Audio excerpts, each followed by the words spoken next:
Hey guys, it's Kai, and we've now been 3 weeks deprived of Guilty Gear Strive, and since then a lot has happened. We've seen tons of beta footage, heard lots of different takes on the game, and now we have to brave another 3 months before we get our hands on the game. Feels bad. But with all that in mind, it is time for me to give my thoughts on the first open beta and what Strive means for the future of the FGC. Let's rock. Now, what is Guilty Gear without the Gatling system? For those newer players, it's basically the structure or flow your normals can chain into one another, similar to a light, medium, heavy series in Dragon Ball or an attack string in Mortal Kombat. And before I tell you how I feel about it, I want to say I felt this way even before I started playing Axe Core and Rev 2, which I have been up to lately with their respective Gatling systems. But now that I have played those, I can say now without a doubt, doubling down, Guilty Gear Strive's Gatling system is better. You cannot mash. Each button has a defined purpose now, so it's very easy to pick up and play once you've played a few characters and you start to see the patterns, the functions over time. So let's go over that real quick. Alright, so we'll be starting from the lowest in terms of button strength, right?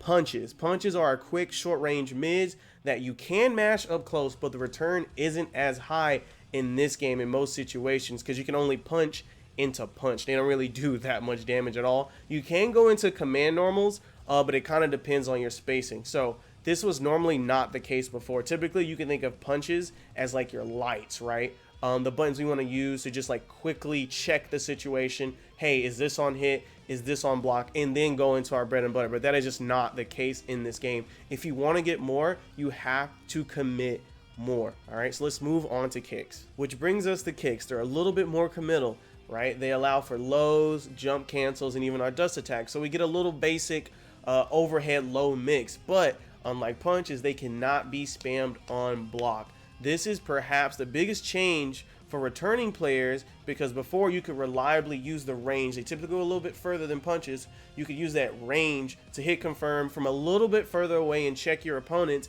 and then go for your mix or your B&B. That, again, that is just not the case anymore. If they block it, your chain stops there. You're gonna have to go into a dust move or something. You can't just press kick though. So in general, if we want good mix, hit confirmability, and damage, we need to get in range for close slash, our proximity normal, right? That's only going to activate when we're pretty much right next to our opponent, a little bit closer than kick range.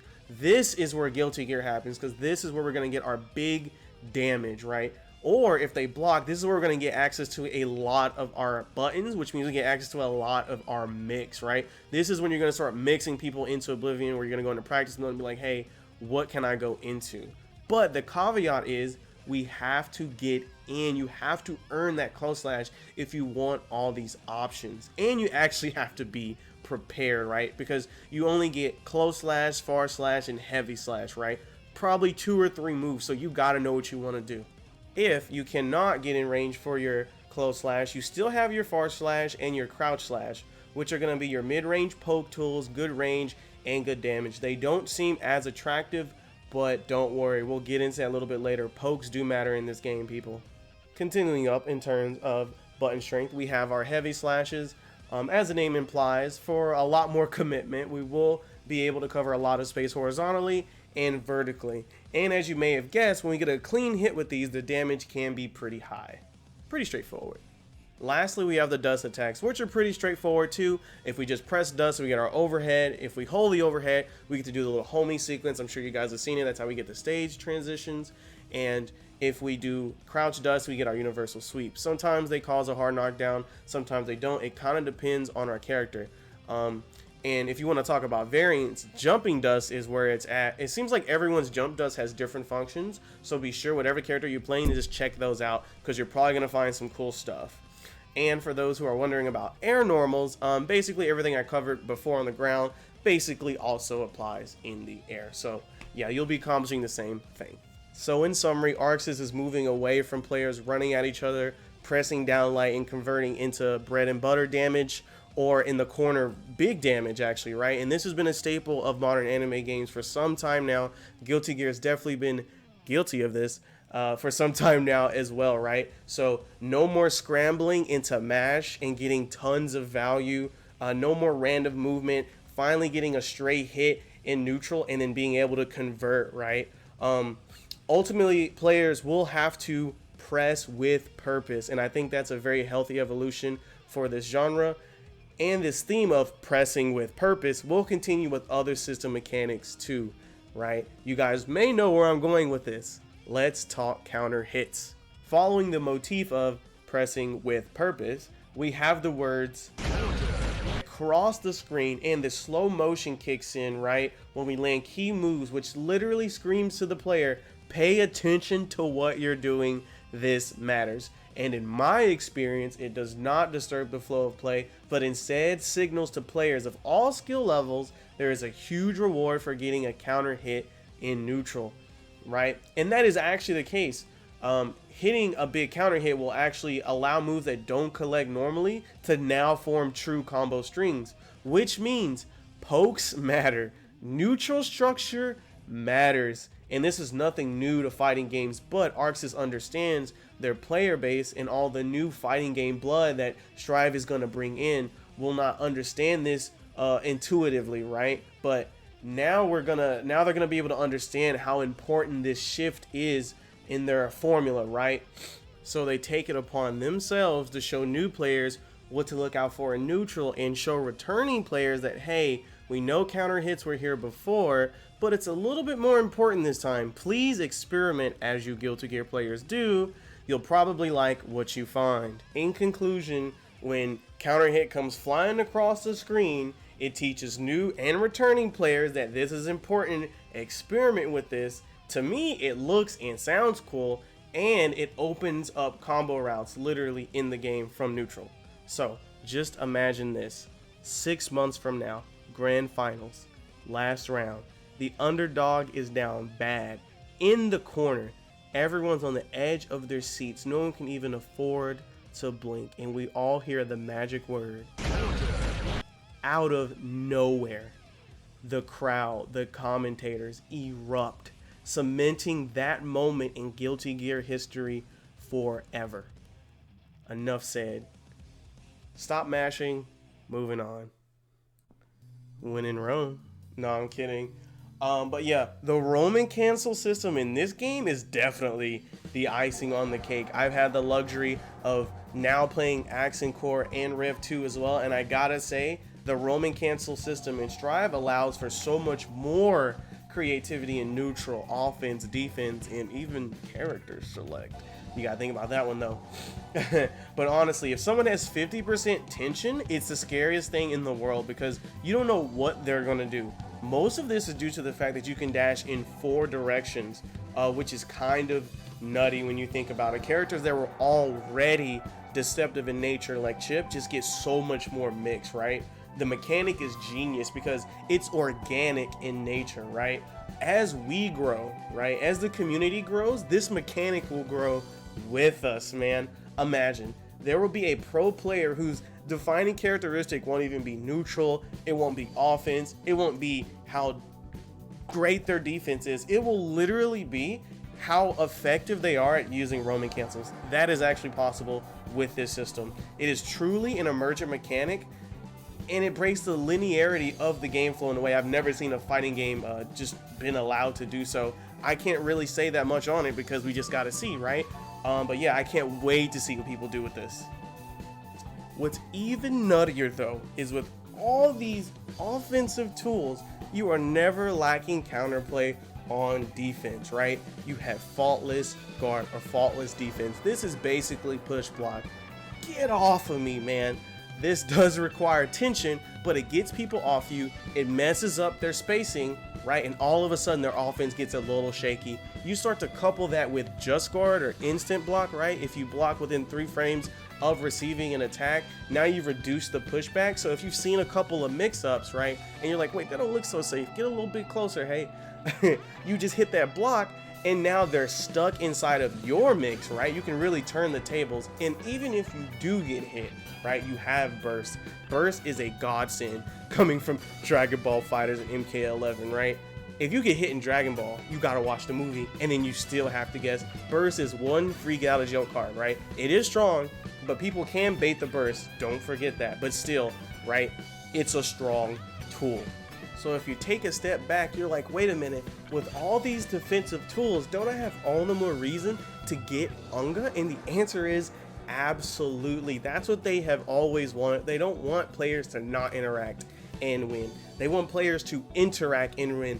In Guilty Gear, not just Strive. In Guilty Gear, your defense can become your offense, right? If you put enough practice into it. We always talk about players with this amazing guard, right? But what if they not only could become the wall, but they become this wall and the wall could like attack you or consume you? Guilty Gear allows you to do that, and I think that's just even more possible in Strive. When Strive comes out and we get the full version of the game, try not to just lab your offense, lab your defense too. Make your opponent actually scared to touch your guard. And remember, this game is about interaction. When you're defending, you're not just blocking. You're trying to figure out, how can I convert this defense into an offense? All right, let's talk about the nitty gritty real quick.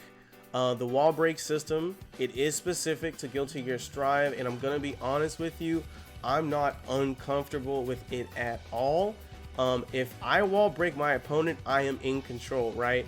As opposed to before, where if I had someone in the corner right off a big combo, I'm still in control, right? If you wall break in Strive, you get a positive tension boost, which means you're getting an RC in the next 5 to 10 seconds. If anything, I think that the person getting smashed on should get a little bit of their burst back, assuming they've already used it.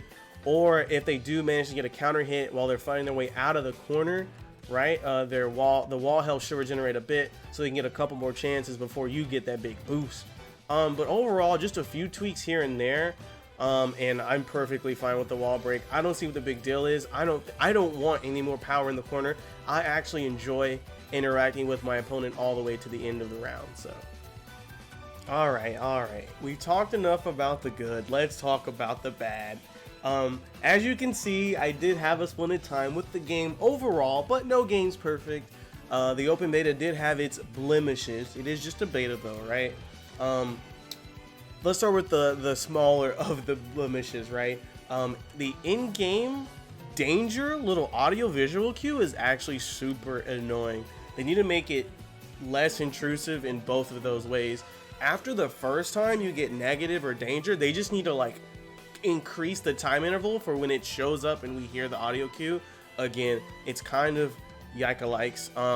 It's an easy fix though. They'll probably have it fixed by the second beta, assuming that happens, or the full release of the game. I'm sure people complain about it and they're gonna make the proper adjustments there. Now let's talk about the big old wart on the face of Guilty Gear Strive. Yes, the lobbies. Okay, let's talk about what they're trying to do first. Okay, they're trying to give the players an area where they can interact in ways outside the game that kind of spawn, you know, these social interactions that, you know, you may make a friend, you know, you may make a group of friends, you know.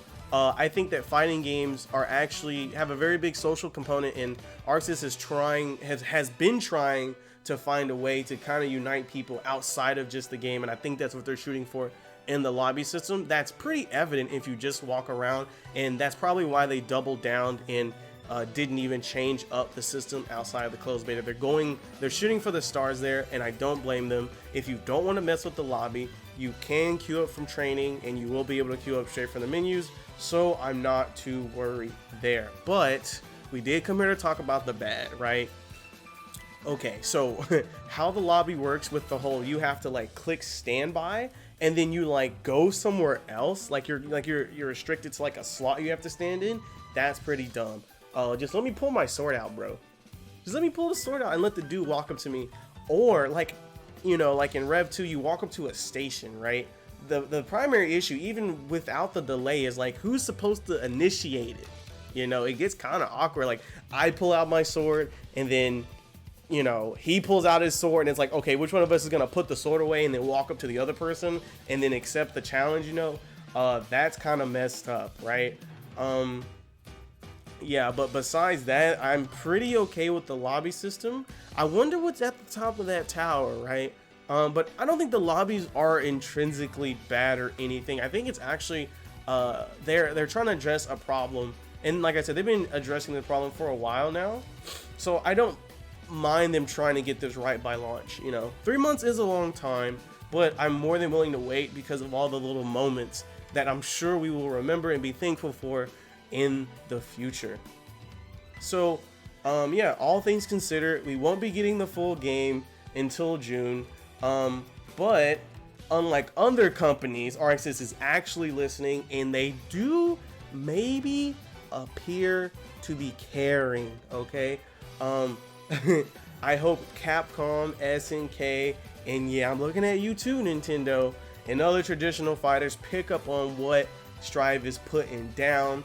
When you listen to your people and communicate effectively, good things can happen, right?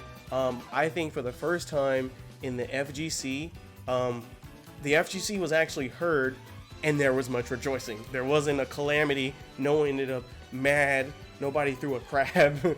Wait, is that even relevant? I don't know.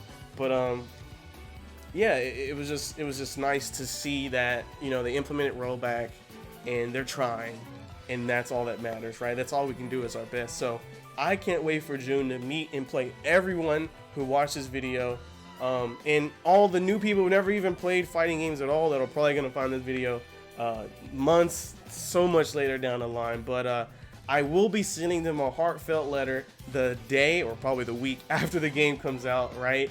Letting them know, hey, I know this wasn't easy, but you did a fantastic job. You have made a lifelong fan. And yeah, I hope you guys do too. I hope it all really works out in the end come June 11th. But yeah, I will continue to cover the latest and greatest on this game until release and even after release, as well as Dragon Ball. So if you guys haven't already subscribed, be sure to.